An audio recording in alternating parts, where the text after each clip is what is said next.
In this video, I'm going to show you how to use your phone as a Roku remote on your streaming device.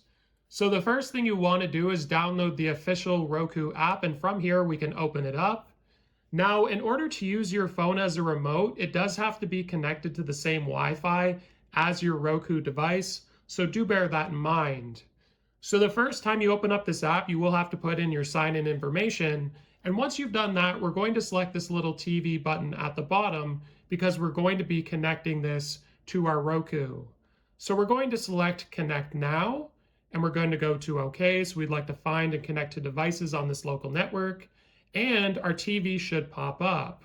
So here we go. Once it pops up, you can simply go to Connect Device, and it really doesn't take that long. We're already connected.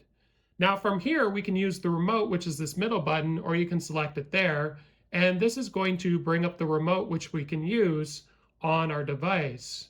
So it looks like it's lagging a little bit. This is an older phone, but yes, you can see right now, we are officially using our phone as a remote on our Roku device.